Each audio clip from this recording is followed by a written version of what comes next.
जादुई आम का दरख्त। एक वक्त की बात है, एक गांव में एक छोटी सी फैमिली रहती थी। ये लोग बहुत गरीब थे। बाप बूढ़ा होने की वजह से काम वगैरह कुछ नहीं कर सकता था, इसलिए उसका बेटा गांव के एक सेठ के यहाँ मुलाजमत करता था। सेठ का आम का व्यापार था। उसके गोदाम में आम की बोरियां थीं और वो लड़का उसका हिसाब किताब करता था और बिट्टू भी उसके कारोबार का बहुत ख्याल करता था। हाँ बिट्टू, आज हमने एक ट्रक आम का को हाट नगर बेचना है, तुम ये काम करवा लोगे? पर सेठ साहब, इसमें तो बहुत टाइम लग जाएगा। 5 बजे तो मेरी छुट्टी हो जाती है। हाँ मुझे पता है, इस काम में सारी रात भी लग सकती है। अगर तुम ये काम करवाओगे तो मैं तुम्हें ज्यादा पैसे दूंगा तनख्वाह के साथ। तुम्हें तो पैसों से ही मतलब है ना? जी जी सेठ साहब, मैं तो यहाँ रोजी रोटी करने आया हूँ। मुझे ज्यादा पैसे मिल जाएं तो मैं काम भाग भाग कर करूँगा। बस ठीक है, आज रात माल की जिम्मेदारी तुम्हारे ऊपर है। उस सेठ के गोदाम में मीठा नाम का एक मुलाजिम भी काम करता था। वो ये बातें सुन रहा था।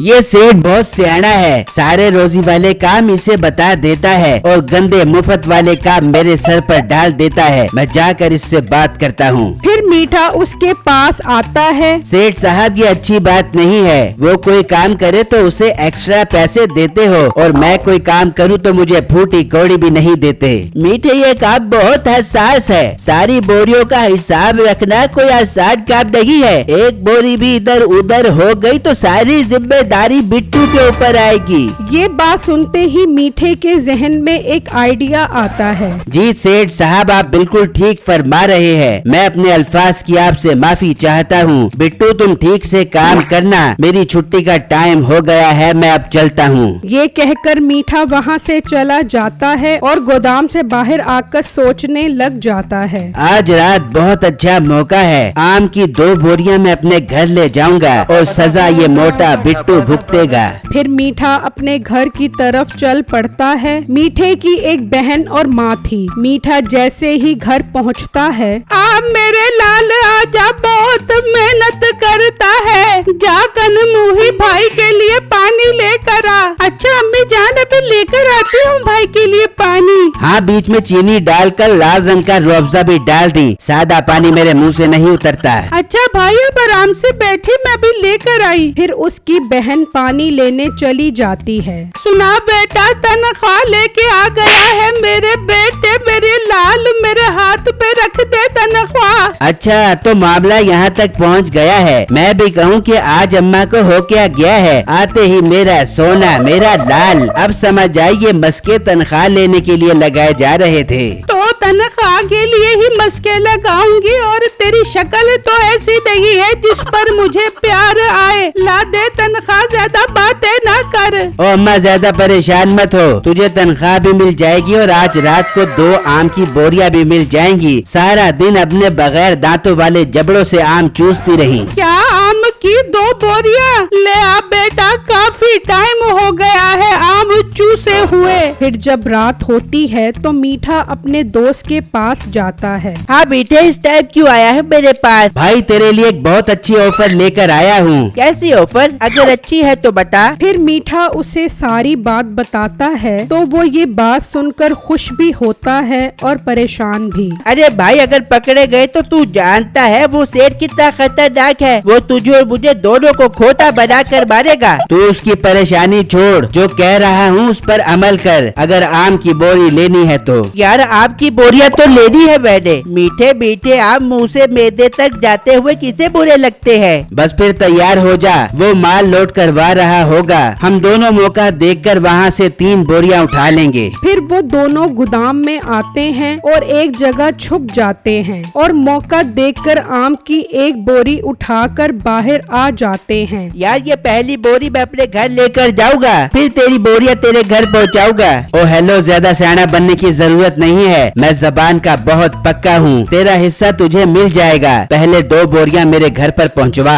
फिर वो एक बोरी मीठे के घर रखते हैं और फिर दूसरी बोरी और फिर तीसरी बोरी उठाकर दोस्त के घर आ जाते हैं। देख लिया, हिसाब बराबर हो गया है, अब सारा दिन रस भरे आम चूसता रही। वाह बेटे, साफ करना है तो पूरा कर। तूने भी 2 बोरियां ली है, मुझे भी 2 बोरियां दे ना यार। मजे लेने हैं तो पूरे लेते हैं। चल तू भी क्या याद करेगा, चल एक और बोरी लेने चलते हैं। फिर वो गोदाम में आकर खड़े हो जाते हैं और मौका देखकर चौथी बोरी भी उठा लेते हैं और जैसे ही जाने लगते हैं तो बिट्टू की नजर उन पर पड़ जाती है और मीठे को भी शक हो जाता है कि बिट्टू ने उसे देख लिया है। यार ये तो मीठा है, ये इस वक्त यहाँ क्या करने आया है? मुझे मामला खराब लग रहा है। मर गए यार, इसने हम दोनों को देख लिया है। अब तो हम दोनों की खैर नहीं, अच्छी भली 3 बोरियां लेकर आ गए थे। चौथी बोरी के लिए तू ऐसे मर रहा था जैसे हमें फिर कभी मौका नहीं मिलेगा। भाई अब क्या करे? मुझे सोचने दे, मामला बहुत खराब हो गया है। कुछ ऐसा करना पड़ेगा कि बात हम पर ना आए। मीठा सोचने लग जाता है और फौरन ही उसके दिमाग में एक आइडिया आता है और वो दोनों बिट्टू के घर के बाहर आते हैं और वहाँ गड्ढा करके वो आम की बोरी उसमें डाल देते हैं और वहाँ से चले जाते हैं। अगले दिन सेठ साहब को फोन आ जाता है कि आपने जो माल भेजा है उसमें 4 बोरियां कम हैं। सेठ गुस्से में गोदाम आकर सबको बुलाता है और बताता है कि रात को जो माल भेजा है उसमें 4 बोरियां कम हैं। बिट्टू का फौरन मीठे पर शक जाता है और उससे पहले कि बिट्टू सेठ को सब कुछ बताता, मीठा बोल पड़ता है। सेठ साहब, मैं जानता हूँ वो बोरियां कहाँ पर हैं। मीठे, कहाँ पर है वो बोरियां?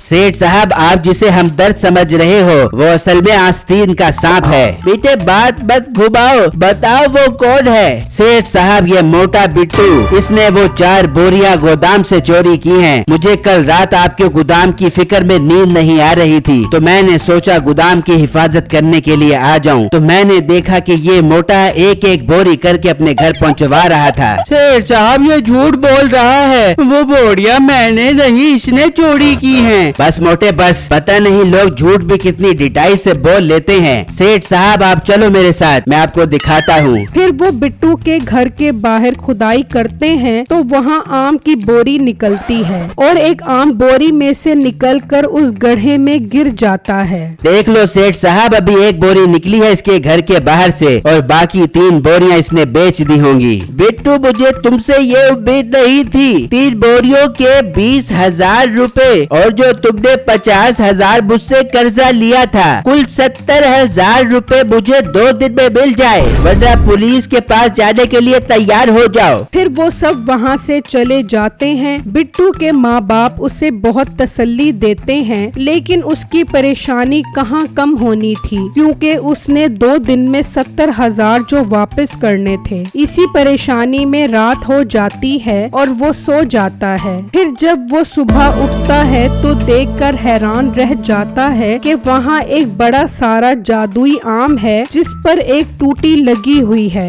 बिट्टू जैसे ही उस टूटी के नीचे गिलास को लाता है तो उसमें से आम का रस निकलना शुरू हो जाता है। ये बात पूरे गांव में फैल जाती है और लोग बर्तन भर भर के उससे आम का रस खरीदना शुरू कर देते हैं और एक ही दिन में उसके पास 70,000 रुपए जमा हो जाते हैं और बिट्टू उसे फौरन 70,000 रुपए देने आ जाता है। ये क्या बिट्टू, तुम्हारे पास एक ही दिन में 70,000 रुपए आ गए? बस सेठ साहब, जिस जगह से कल आम की बोरी निकली थी वहाँ एक जादुई आम निकल आया है जिससे भर भर के आम का रस निकल रहा है। उसे बेचकर ही मैंने एक दिन में 70,000 रुपया कमाया है। बिट्टू, तुम मुझे 70,000 दे रहे हो इसलिए हमारा हिसाब बराबर हो गया है। अब क्योंकि वो बोरियां तुमने वहाँ रखी थी इसलिए वो जादुई आम भी तुम्हारा है। ऐसे कैसे इसका हो गया? सेठ साहब, आपकी गंजी लश्कार मारती टिंड की कसम, वो बोरियां मैंने वहाँ रखी थी। क्या भी थे? वो बोरियां तुम लेकर गए हो? सेठ साहब, मुझे अपनी बगैर दांतों वाले मसूड़ों से आम चूसने वाली माँ की कसम, वो बोरियां मैंने वहाँ रखी थी इसलिए वो जादुई आम मेरा है। देख लिया सेठ साहब, साहब, लालच में आके ये कैसे सच बोलने लग गया है। मैं जा रहा हूँ, अब जो सजा देनी है इसको दे देना। मेरी वीडियो को लाइक और मेरे चैनल को सब्सक्राइब कीजिएगा और मुझे कमेंट बॉक्स में जरूर बताइएगा कि आपको मेरी स्टोरी कैसी लगी। शुक्रिया।